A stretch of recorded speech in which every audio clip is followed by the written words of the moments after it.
LaToya Yvonne Jackson is an American singer and television personality. For decades, she has lived in the spotlight. A voice shaped by fame. A life surrounded by headlines. Now at 69, LaToya Jackson has finally revealed who the new love of her life truly is. The confession came quietly, but its impact is anything but small. What led her to this moment? Why did she choose now to speak? And who is the person who captured her heart after so many years? Stay with us. The truth may surprise you. LaToya Yvonne Jackson has spent most of her life smiling in front of cameras. Yet behind that steady smile was a chapter marked by deep emotional pain. At 69, when she speaks about love and family, her voice carries experience and quiet strength. In 1989, she married her manager, Jack Gordon. What many believed was a glamorous union slowly became a difficult and isolating chapter. The marriage, which lasted until 1997, was described by LaToya as controlling and painful. She later shared that it took courage and the support of her family to step away and reclaim her independence. Walking away was not just a legal decision. It was an emotional rebirth. For years after the divorce, she focused on healing. She poured her energy into music, television, and personal growth. Love did not disappear from her heart, but trust became fragile. The idea of building a home again felt complicated.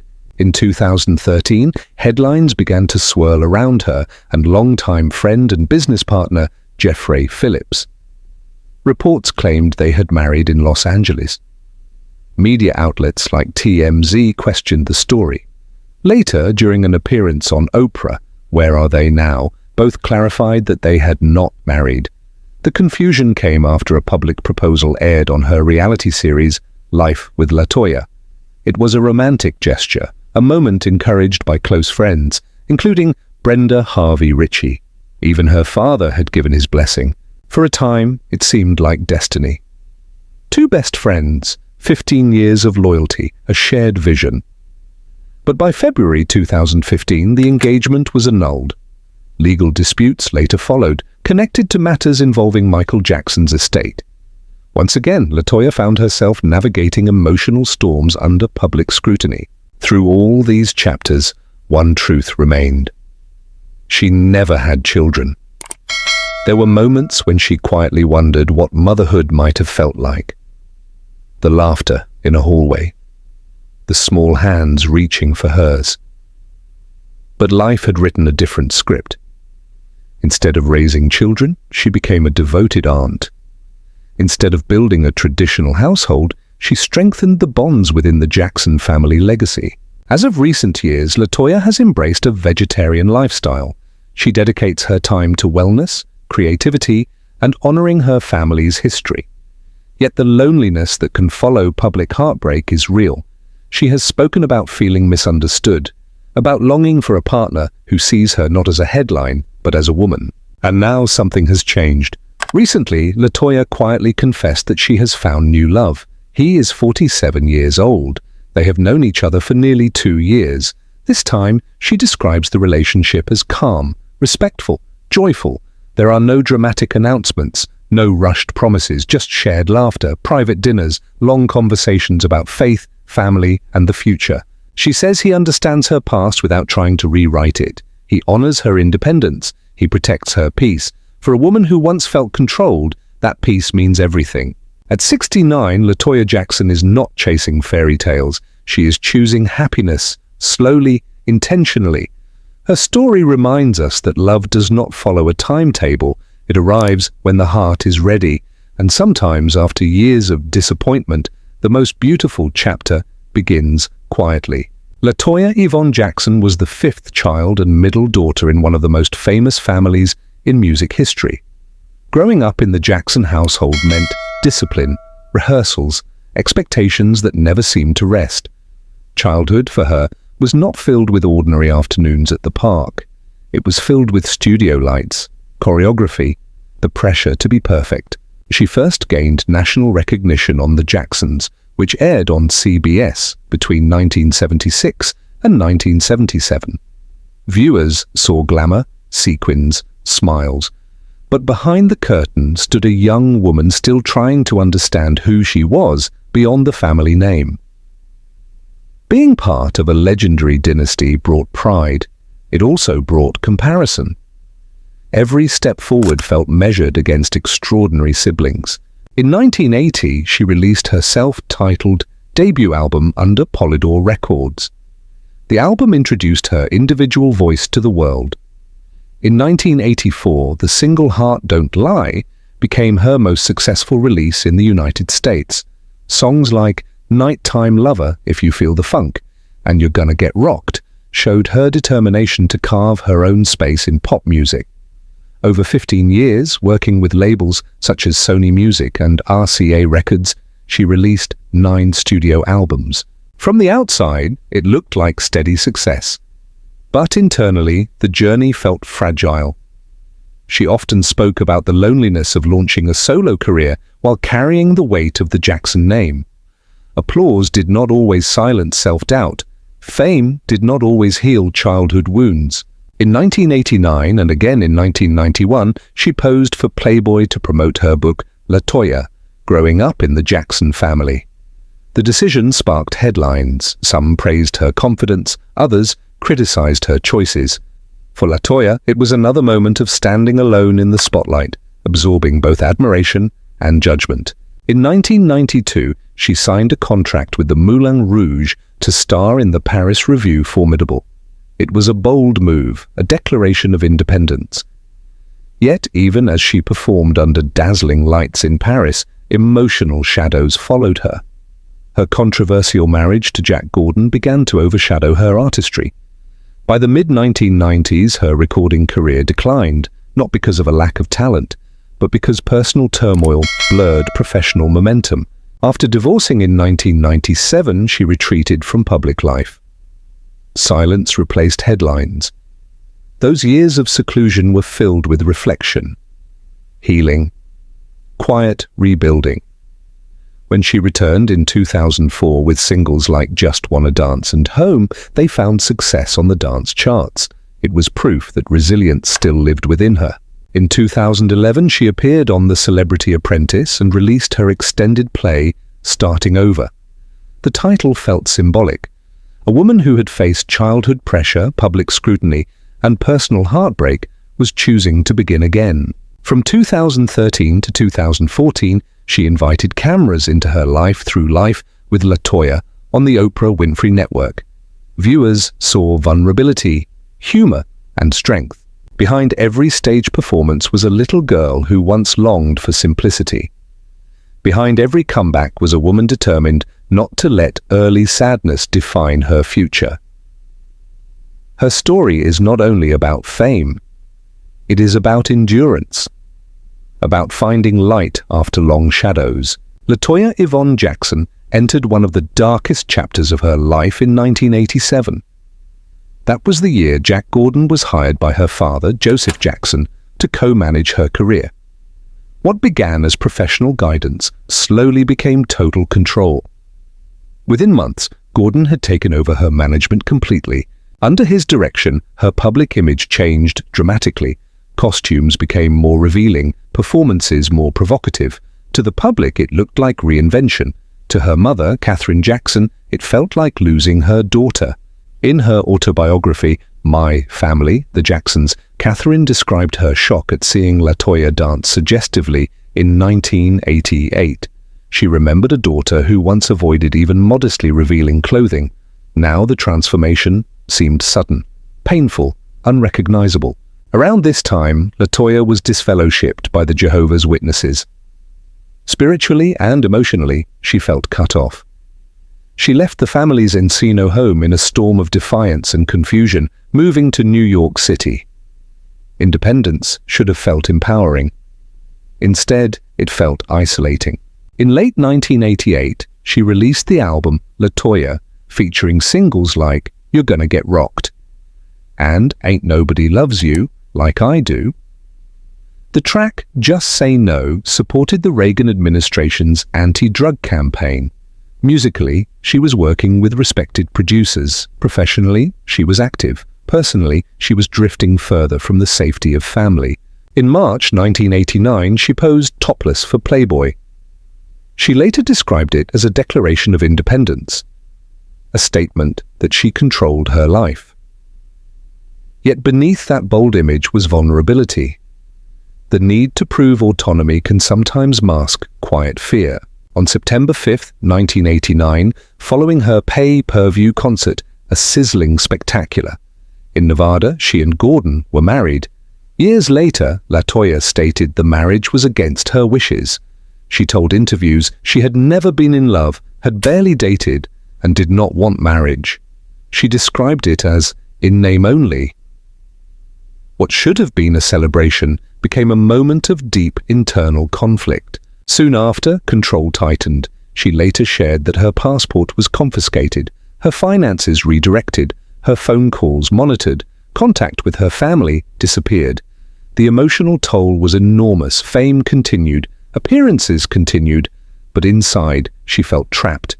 In 1990, she competed in the Sanremo Music Festival with You and Me, an English version of a song by Martella and Gianni Bella. Though it did not win, it reached the Italian charts.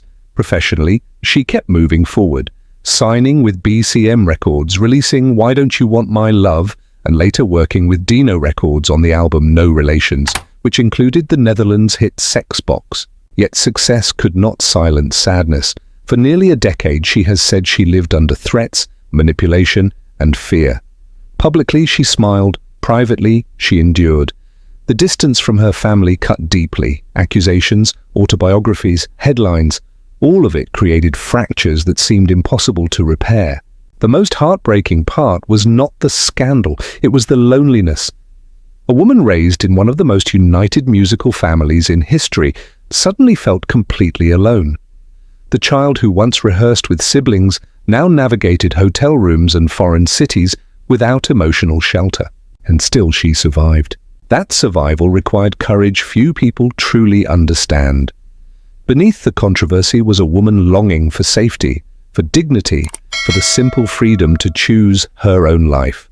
Toya Yvonne Jackson entered the 1990s carrying fame on her shoulders, yet inside she was exhausted. In 1992, she signed a historic contract with the Moulin Rouge in Paris to headline her own revue, Formidable. She was scheduled to perform 2 shows a night, 6 nights a week. She became the highest-paid performer in the club's history, reportedly earning $5 million. On the surface, it looked triumphant, a star conquering Europe. But the schedule was relentless. The emotional strain never lifted. Though the shows sold out most nights, she left halfway through the contract. The departure led to financial penalties, adding to the growing instability surrounding her life. Success did not bring peace. It brought more pressure. In October 1992, while taping an exotic club tour in Minneapolis, she quietly approached her sister Janet Jackson, who was in town recording with producers Jimmy Jam and Terry Lewis. Toya was desperate for help. She wanted a way out. The encounter became tense and painful. Misunderstandings deepened the distance between sisters who once shared childhood dreams. By 1993, the situation at home in New York had deteriorated severely. Toya later described intense fear, isolation, and control.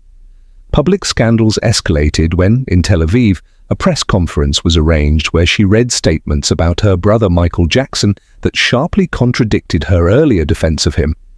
Years later, she would say she felt pressured and terrified during that period. The emotional burden of speaking against her own family weighed heavily on her heart. Financial troubles mounted.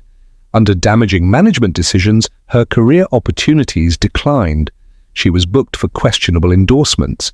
By the mid-1990s, her finances were in chaos. She filed for bankruptcy in part to manage claims tied to the Moulin Rouge contract. For someone who had once commanded global stages, facing financial collapse was humiliating and frightening. She continued to work. In 1993, she performed at the Sopot International Song Festival. She released a fitness video, Step Up Workout. In 1994, she appeared in Playboy celebrity centerfold, Toya Jackson. She later stated that some projects during that era were done under intense pressure. Behind the camera lights was a woman who felt cornered. Albums like From Nashville to You and Stop in the Name of Love showed she was still committed to music, but emotionally, she was drained. The deepest fear came when she realized plans were being made that crossed lines she could not accept. In a moment of courage, she reached out to her brother, Randy Jackson. He flew to New York to help her leave while the opportunity existed. Days later, she filed for divorce in Las Vegas. She pursued legal action under the Violence Against Women Act. She dropped the name Jackson Gordon and returned simply to Toya Jackson. More importantly, she returned home to Havenhurst. The estrangement that had broken her heart for years finally ended. Forgiveness became part of her healing. She reflected that parents raise children the best way they know how. She reconciled with her family.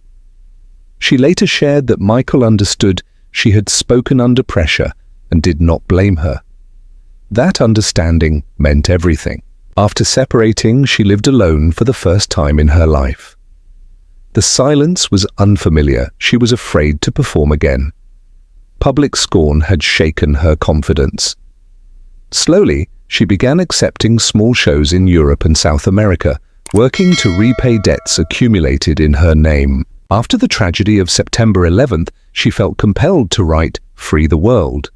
The song was born from pain, but also hope. Performing it for friends brought gentle encouragement. For the first time in years, she felt a spark of purpose, not driven by fear, but by compassion. This chapter of her life was marked by notoriety, financial ruin, and emotional devastation. Yet it was also the beginning of escape. Beneath the headlines stood a woman fighting to reclaim her voice, and step by step, she began to find it again. LaToya Yvonne Jackson chose the word return carefully. For her, it was not just about music. It was about reclaiming identity. On March 9, 2003, she reappeared publicly on Larry King Live. The response was immediate. CNN's phone lines were overwhelmed. It became Larry King's highest-rated broadcast in 3 years. Viewers were not just curious, they were waiting. During that appearance, she announced her first musical project in 6 years, Startin' Over. The title felt deeply personal. In 2004, she released the lead single Just Wanna Dance through J-Tail Records. To avoid prejudice, she used the nickname Toy. It was a quiet strategy. Let the song speak first. Let the rhythm be judged without baggage. The track climbed to number 13 on the Billboard Hot Dance chart. It was not just a chart entry, it was proof she still belonged. The following year, she released Free the World, a song born from reflection and compassion. Though distribution deals faced delays, she remained patient. After the death of Jack Gordon in 2005, she felt freer to speak openly about the years of control and silence. The fear that had once held her back began to dissolve. In 2005, she appeared on ABC News to defend her brother Michael Jackson against new accusations, retracting earlier statements made during darker times. It was an emotional moment, a public correction, a step toward healing fractured trust. On January 10, 2007, she stepped into an unexpected role on Armed and Famous. The series followed celebrities training as reserve police officers in Muncie, Indiana. Viewers saw discipline, determination, a woman unafraid to challenge herself. Though the show was short, lived on CBS, it revealed another layer of her resilience. In 2009, she joined the British series Celebrity Big Brother, finishing 7th. That same year, she released Home, dedicating all proceeds to AIDS Project Los Angeles. Giving back became part of her new chapter. Entrepreneurial spirit followed. In 2010, she introduced Dream Cream with Alessandro International, proving she was rebuilding financially and creatively. But the most symbolic milestone arrived in 2011 with her memoir, Starting Over, published by Gallery Books, an imprint of Simon & Schuster. The title was no coincidence. It reflected survival, growth, forgiveness.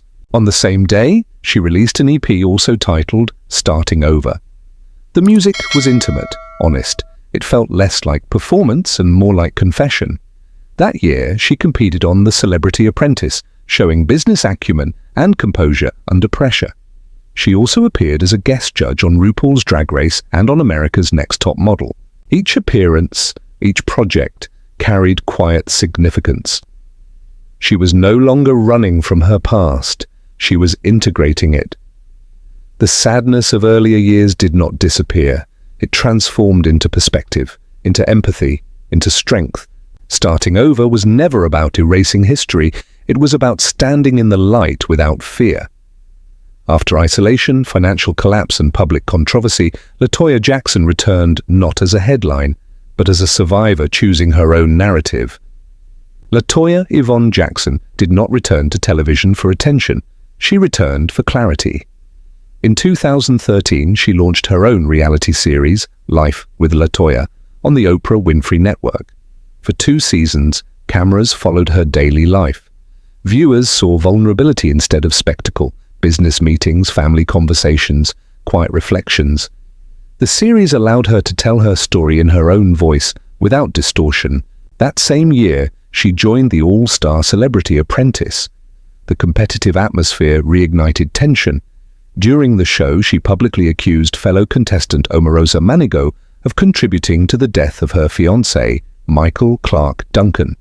The accusation sparked headlines and legal threats. For Toya, it was another reminder that reality television can magnify emotion. Words spoken in heated moments echo loudly. The experience left her reflective about trust, grief, and responsibility.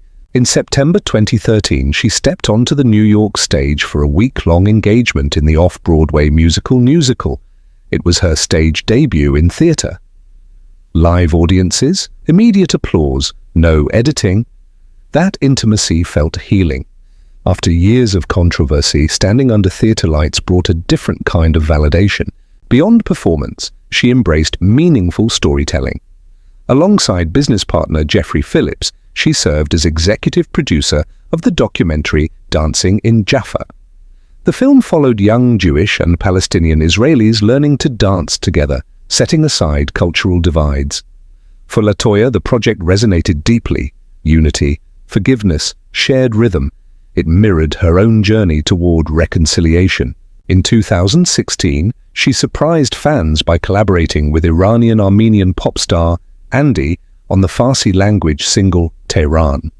Singing in another language symbolized openness. It showed she was not confined to one market, one era, or one identity. Then came an unexpected chapter in 2018. She joined the celebrity edition of Worst Cooks in America on the Food Network. Guided by chef Tyler Florence, she advanced to the finale and won the season. The victory awarded $25,000 to Race to Erase MS in her name. The achievement was light-hearted, yet meaningful. After years of being judged for scandal, she allowed herself to laugh at mistakes in the kitchen. Growth sometimes looks like humility. In 2019, she appeared anonymously on The Masked Singer as Alien. Hidden behind costume and voice modulation, she performed without the weight of her surname. When her identity was revealed, audiences saw not controversy, but courage. She later competed on Spain's Masked Singer Adivina Quién Canta and returned again in 2023 as Burger Gal on Australia's edition of The Masked Singer. Each appearance showed a playful resilience, a willingness to reinvent. Reality television became more than exposure, it became rehabilitation. Through competition, collaboration, and creativity, Toya reshaped public perception. The sadness of earlier decades did not vanish, but it softened, replaced by humor, charity, artistic exploration. For a woman once silenced by control and fear, stepping voluntarily into unscripted television was powerful. It meant she was no longer hiding, she was participating, laughing, competing, producing, living, and perhaps most importantly, she was doing it on her own terms. Toya Yvonne Jackson is more than headlines. She is more than controversy. She is a woman who survived pressure, isolation, public judgment, and heartbreak, and she is still standing. Her voice alone tells a story of resilience. With a 3-octave range reaching up to E-flat 6, in Betcha Gonna Need My Lovin', she has proven technical strength. Critics once described her tone as pleasant, mature, controlled. Others called it a soft, whispering texture. But beyond description, her voice carries emotion. It carries endurance. Like her siblings Michael Jackson and Janet Jackson, she built her foundation in pop, R&B, and dance. Yet she was never afraid to explore. You can hear rock influences in No More Drama, reggae energy in Heart Don't Lie, even country elements in later projects. That versatility reflects her personality, adaptable, searching, brave. She has often cited James Brown as a major influence. Strength on stage, command, rhythm that refuses to surrender. When she headlined the Moulin Rouge, she paid tribute to La Goulou and honored the legacy of Josephine Baker. French media once called her the new Josephine Baker. That comparison was not about imitation. It was about courage, about crossing borders, about transforming adversity into performance. If there is one lesson in Toya's journey, it is this. Your past does not define your ending. You can fall, you can be misunderstood, you can lose everything, and still, you can begin again. She teaches us that independence is hard-won, that forgiveness is powerful, that healing takes time. She reminds us that even in the darkest seasons, the human spirit can rebuild, not loudly, not perfectly, but steadily. So today, let us choose empathy, let us choose compassion. Instead of focusing on scandal, focus on survival. Instead of judgment, offer encouragement. Toya Jackson deserves peace. She deserves happiness. She deserves love in this new chapter of her life. If her story moved you, if her resilience inspired you, show your support. Like this video. Share it with someone who needs a reminder that starting over is possible. Subscribe to the channel so we can continue telling stories of strength, redemption, and hope. Because behind every public figure is a human heart. And sometimes the greatest applause we can give is understanding.